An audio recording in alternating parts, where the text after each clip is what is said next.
What's going on? What's going on? It's your boy, Coach Anthony. All right, I got a treat for you guys today. I got none other than one of my champs, Marshall Schreiber, somebody who I've been training since he was 8 years old. We took a couple of years off, due to the whole pandemic issue and stuff, but trained him since he was 8. He's about, how old are you now?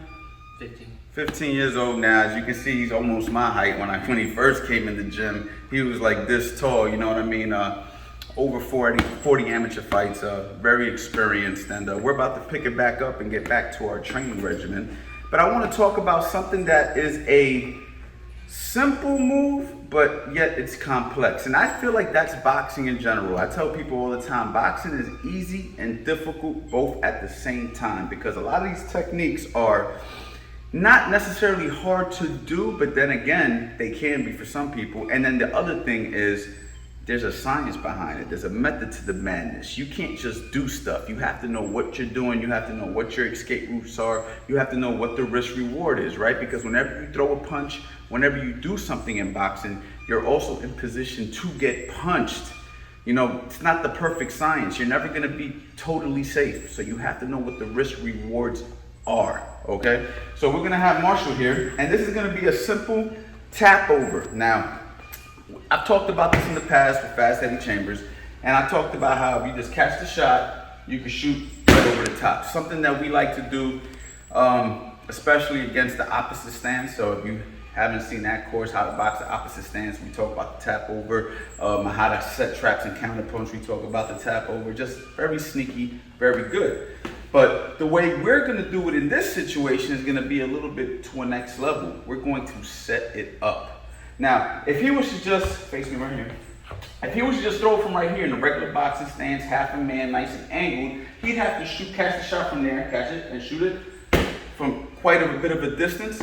But what he's gonna do is he's gonna square up a little bit, hands up, kind of give me a target. So it kind of looks like, you see how he's facing me? It's kind of like, yeah, hit me. From right there, he's gonna catch and shoot right there. Now, the reason why I like that is because when he's giving me that target, for one, he's inviting me to throw a punch.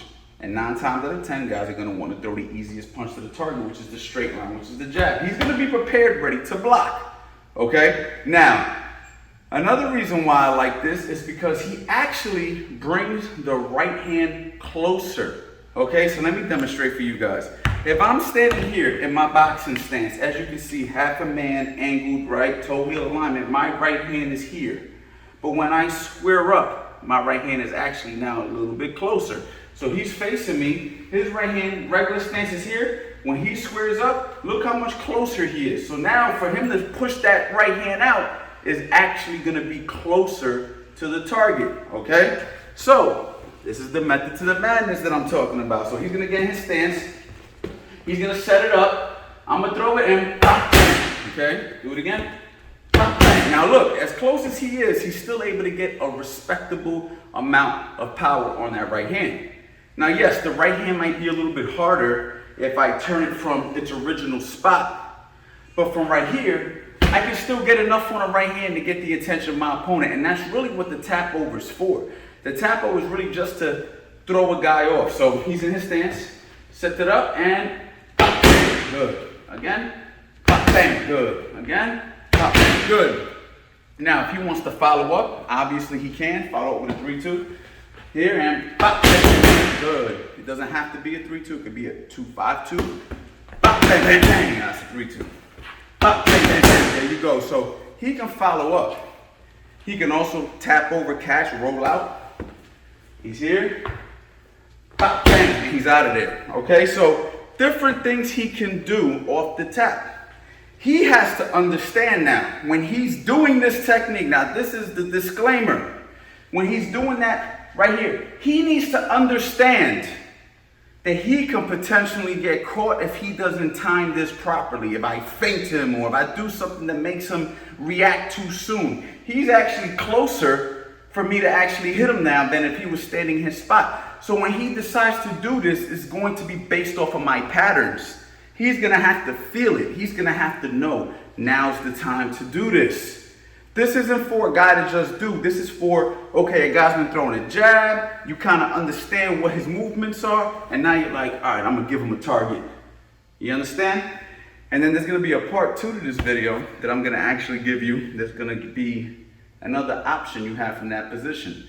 But this is actually very, very important for you guys to know, okay? So I want you guys to add this to your boxing, but with caution, proceed with caution. I'm also gonna have a newsletter that you guys can go ahead and get. If you guys go ahead and drop your email in the link below, it's gonna be a newsletter. You guys are gonna be able to get weekly or monthly, whatever we decide to do, but I need you to subscribe to the newsletter, so just drop your email, get your free newsletter, and thank you for your love and support, and you already know, boxing.